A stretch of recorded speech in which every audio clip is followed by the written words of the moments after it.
que na ordem da pesquisa ali eu colocaria o Palmeiras ainda à frente do São Paulo. O Corinthians estar como favorito, eu acho que é uma possibilidade, mas depois eu colocaria o Palmeiras. A gente tem acompanhado também os treinamentos, Renata, que é uma novidade, né? Pois é, ele não está fazendo nenhum mistério, está treinando, inclusive, algumas questões táticas na frente de todo mundo. A única coisa que ele pede é que as câmeras não estejam apontadas para o campo enquanto ele dá o treinamento tático, mas a gente pode acompanhar o tempo inteiro. Então isso é muito legal, porque a gente vê o trabalho dele, ele está muito motivado. O que o Everton falou na coletiva foi que o que mais impressiona ele é essa obsessão por vencer. Então, por isso eu não tenho dúvida de que o Palmeiras vai entrar no Paulistão querendo vencer. O último título foi conquistado com ele, em 2008, e são 12 anos. Então, vencer esse título, que é a única forma de você levantar uma taça no primeiro semestre, olha de que forma você já entra no Campeonato Brasileiro, um pouco mais relaxado. Não que o estadual seja suficiente, mas acho que ameniza muito. E eu conversei fora do ar com o Jailson também. Os jogadores todos, eles estão emocionados em serem treinados pelo Luxemburgo. Boa parte desse elenco era fã dele, acompanhou as conquistas dele no Palmeiras nos anos 90, em outros clubes também, e hoje está sendo comandado por ele, para eles é uma vitória. Então esses jogadores vão entrar muito motivados. Não, e que volta por cima na carreira do Luxemburgo, não Total. é? Porque ele não fez nada fora do comum com o Vasco, mas pelas condições do Vasco ele conseguiu muita coisa. Fato. Não é? Tirou pontos de muita gente no Campeonato Brasileiro e aí se credenciou a ser o técnico do Palmeiras. Todo mundo sabe que o Verdão queria o Sampaoli, fez de tudo para conseguir o técnico argentino, não deu certo e o Luxemburgo parece estar agradando. Essa é a primeira impressão. A gente sabe que quando a bola rola, quando o campeonato começa a se desenvolver, as coisas podem mudar. Agora, para você, qual será a mudança significativa desse Palmeiras do Luxa em relação ao Mano Menezes, por exemplo, no ano passado? Acredito que será um time mais ofensivo. A gente nota nos treinos um trabalho em que os times saem tocando a bola da defesa como se projeta o Corinthians fará e o time titular pressionando essa saída de bola o tempo inteiro. É uma marcação sob pressão que dá até para a gente dizer que é uma metodologia um pouco mais moderna, um pouco mais recente. E o Luxemburgo mostra nesse quesito de que está um pouco atualizado, sim. De que está entendendo o futebol, está entendendo que você precisa não dar espaço quando você perde a bola e quando você recupera essa bola, de você ser um pouco mais veloz e também chance para os garotos. Dentro dessa janela em que o Palmeiras não contratou, a gente já está vendo o ingresso de meninos que estão assumindo a responsabilidade e o Luxemburgo vai botar para jogar. A gente vê que ele fez isso no Vasco com bastante sucesso, Sim. não é? Principalmente com o Thales Magno, acho que é o que a gente lembra com mais precisão.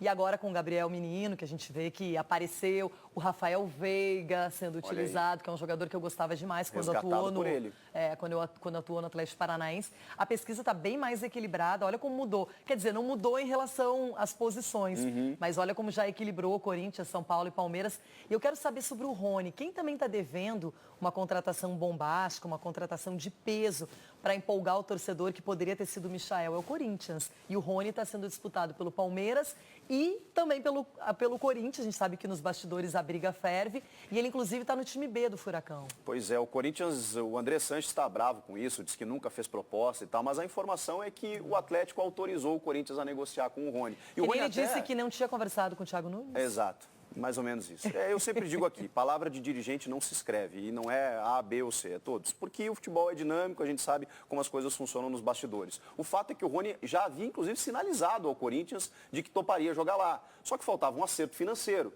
E o Palmeiras, observando essa movimentação, porque o Palmeiras não fez contratações, Renato, e mudou realmente o perfil nessa janela, mas dentro do Palmeiras, a informação era o seguinte, quando chegar aquela possibilidade, aquela oportunidade de mercado pontual, certeira, para você contratar um jogador interessante, nós vamos fazer. E o Rony surgiu dessa forma. O Palmeiras fez a proposta, 6 milhões de euros por 50% dos direitos, e tem uma vantagem em relação ao Corinthians pelo pagamento de luvas. O Corinthians chegou no seu teto. O Palmeiras tem um pouquinho mais para oferecer para o jogador. Só que ele precisa resolver a sua situação com o Atlético. Tem uma questão de interpretação do contrato na divisão das partes que está muito confusa. Por isso que o jogador está treinando em separado, lá com os aspirantes e tudo mais. E o Mário Celso Petralha, a gente sabe como é. Ele não vai liberar o jogador facilmente. E ele fica magoado, né? Dificulta as coisas. Agora, o Palmeiras estreia hoje contra o Ituano, 7h15 da noite, jogo fora de casa. E quem também entra em campo é o São Paulo, mas o Morumbi, diante da sua torcida, recebe o Água Santa, que volta ao Campeonato Paulista, um time que demorou um pouco mais, né, para se organizar, e o São Paulo tem boas expectativas para a competição desse ano. Sorrisão na coletiva, turma entrosada, técnico com tempo para trabalhar e estreia diante da torcida. Tudo muito positivo no São Paulo. Mas, por incrível que pareça, uma palavra incômoda já ronda o Morumbi antes da temporada começar: pressão. O principal motivo é o jejum de títulos. O tricolor não levanta um troféu desde 2012. O do Paulistão não vem há 15 anos. O São Paulo precisa brigar por título, precisa estar conquistando título, porque depois a gente sabe que essa camisa é pesada demais para estar esse tempo sem conquistar título. Então acredito que o elenco todo mundo está unido para que possa levar o São Paulo no topo. Os problemas financeiros também são uma dor de cabeça. O Dinamo de Kiev acionou a FIFA contra o São Paulo por causa de atrasos no pagamento pela compra dos direitos do volante Tietê. O clube confirma que devia 1.500.000 euros e depositou 2 parcelas. Mas na última, no valor de 500.000 euros, o clube ucraniano decidiu cobrar juros e multa. O que o tricolor quer é tranquilidade nos bastidores e em campo. E uma boa estreia diante do Água Santa hoje será fundamental. Afinal, no domingo já tem clássico contra o Palmeiras. E uma coisa é certa, não dá para o time ter tantas oscilações como no ano passado. Fernando Diniz já deu a letra. Ele pediu bastante intensidade, como eu disse, movimentações na fase de construção ali, de o time não confundir ter posse, de ser moroso, ser um time realmente agressivo buscando gol. Então acho que isso foi alguns ajustes que ele fez na pré-temporada, ser um time agressivo buscando gol a todo momento, para que a gente possa buscar essa regularidade que a gente tanto almeja. Se tem algo que deixa o torcedor do São Paulo esperançoso para 2020 é o setor defensivo. Na temporada passada, o time sofreu menos de 1 gol por jogo e terminou o Brasileirão com a melhor defesa. E um dos responsáveis por isso é o zagueiro Bruno Alves, que logo na estreia vai completar 100 jogos com a camisa tricolor. É um momento que me deixa muito feliz, é um motivo de orgulho para mim e para minha família. A gente sabe o quanto que nós batalhamos juntos para chegar até aqui, então completar 100 jogos pelo São Paulo é um motivo que deixa muito orgulhoso e isso me dá confiança a mais para poder evoluir para ajudar o São Paulo. Bruno Alves tem motivos para estar orgulhoso da história que construiu no São Paulo. E para que outros jogadores possam se destacar na temporada, ele confia no treinador. Eu particularmente gosto muito do trabalho dele. Muitos jogadores evoluiu após a chegada dele, então acredito que nesse ano tem tudo para melhorar, assim como a defesa teve números expressivos, tem tudo para melhorar também. O ataque, a gente sabe da qualidade dos jogadores que estão ali, que vão decidir jogos para nós, então acredito que o São Paulo realmente entra forte em 2020, para fazer um grande ano, para brigar lá em cima onde o São Paulo merece. São Paulo que tem o Antony e o Igor Gomes com a seleção olímpica, Isso. ou pré-olímpica, como queiram chamar, e agora vai fazer a sua estreia diante do seu torcedor. Tem essa lembrança muito ruim de que a última vez que ganhou o Paulistão foi em 2005, não ganha um título de expressão desde 2012, então o São Paulo precisa de título. Diferentemente, acho que de outros clubes como o Palmeiras, o Corinthians, que a gente está interessado agora nesse momento em ver mais o estilo de jogo, como é que vai se desenvolver com treinadores novos. O São Paulo ficou com o Fernando Diniz, tem jogadores que permaneceram no clube, não se reforçou muito, mas já tem uma base. E agora vai ter que mostrar realmente competência no Paulistão. Eu acho que vai ser cobrado por isso. Olha o nível desse Paulistão, Renata, porque a gente está vendo o Corinthians que vai em busca de um tetra que nunca aconteceu na era moderna. Você vencer 4 vezes consecutivamente. Um Palmeiras que não vence há 12 anos e um São Paulo que não vence há 15. E vai ter o desafio de vencer pela 4ª vez e sem o Carille. Exatamente, porque os outros 3 foram com o Fábio Carille. Olha a competitividade, porque não é um estadual que não vai ser comemorado, não é um estadual que, para começar bem o ano, não. Dessa vez, esse Campeonato Paulista ele vai ser muito celebrado. E a gente vai ver clássicos, já tem um fim de semana, Palmeiras e São Paulo lá em Araraquara. Vai ser muito interessante. E esse São Paulo eu espero que aconteça. Porque, olha só, Daniel Alves, só isso. Hernanes, Alexandre Pato, que começa o ano na reserva. Pablo, no qual eu tenho muita expectativa, mas que lesionou muito ano passado. Isso sem falar nos meninos, que daqui a pouco vão voltar, o Antony, o Igor Gomes, a defesa que foi a melhor do Campeonato Brasileiro, o Thiago Volpe, que foi comprado e que é o primeiro goleiro que se afirma após o Rogério Ceni. O elenco do São Paulo não contratou porque não precisava. porque o time já é bom o suficiente, só que ele precisa corresponder. E ano passado não correspondeu. E é engraçado, né? Porque eu saio de férias, volto e ainda tem aquela questão do Alexandre Pato. Isso. Que pelos valores, pela fama que tem, é um jogador que está devendo gols, atuações mais participativas, e ele precisa ser um jogador decisivo. Ele começa, na minha opinião, como aquele 12º jogador do time. Vai ter que mostrar nos treinamentos e também quando entrar em campo que ele tem esse valor para ser titular, mas é um jogador que precisa ser cobrado e forte. Mas isso é bom, porque isso mostra que não é pelo nome que o Fernando Diniz vai escalá-lo. E isso pode dar uma motivação, um poder de indignação ao Pato, que muitas vezes se cobra a ele. Poxa, eu estou na reserva, então eu preciso provar para o técnico que eu mereço estar ali. Quando entrar nos jogos, ele tem que corresponder. E não é só fazendo gols, é também na entrega. E eu estou notando nas postagens do Pato, assim, que ele está muito... Ele está dizendo que 2020 vai ser um dos melhores anos da sua carreira. Tomara, a gente torça que finalmente ele aconteça, né?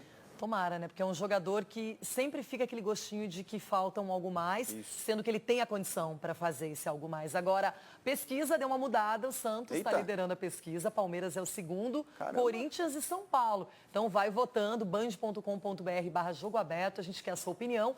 E agora o assunto é o Corinthians, que estreia amanhã no Campeonato Paulista, mas que vem trabalhando forte com o Thiago Nunes e parece que o novo treinador agradou o elenco. Agora é no Brasil. O Timão está de volta após a disputa da Florida Cup e Thiago Nunes não perdeu tempo. Já fez um esboço do time que pode entrar em campo nesta quinta-feira contra o Botafogo. Cássio, Fagner, Pedro Henrique, Gil e Lucas Piton. Richard, Camacho, Ramiro, Luan, Janderson e Bozelli. E no treinamento, vimos como o novo comandante quer seu time jogando. Passes rápidos, bola no chão. E todos estão entendendo com facilidade o novo trabalho.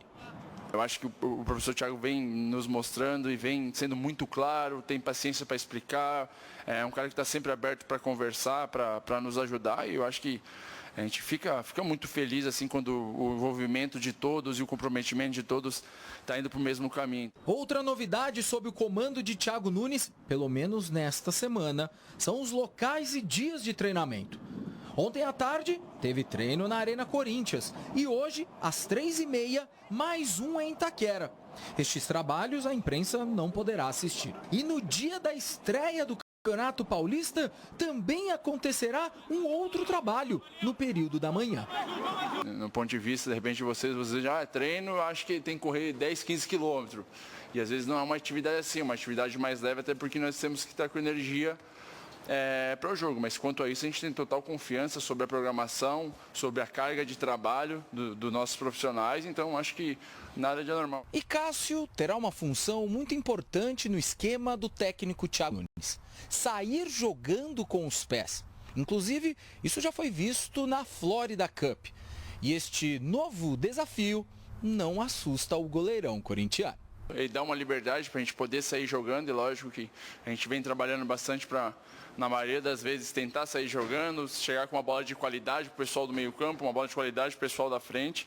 E eu acho que é uma maneira nova. Eu acho que eu fico muito feliz de poder fazer parte dessa nova etapa, desse novo tipo de trabalho. Eu acho que nós, jogadores, nós temos que estar abertos sempre a querer evoluir, a crescer, a melhorar. E é engraçado, quando você começa a trabalhar, você fica um pouco tímido, mas depois, quando começa, praticamente nós trabalhamos todo dia.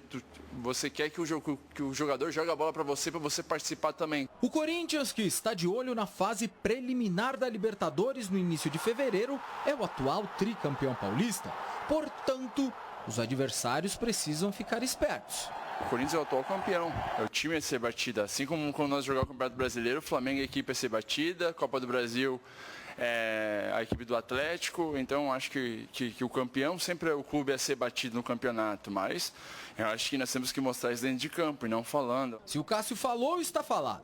Afinal, ele é o único jogador do elenco campeão mundial em 2012.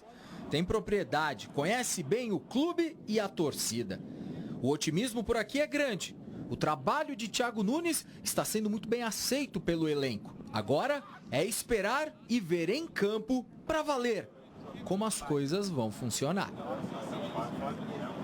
É por aí. E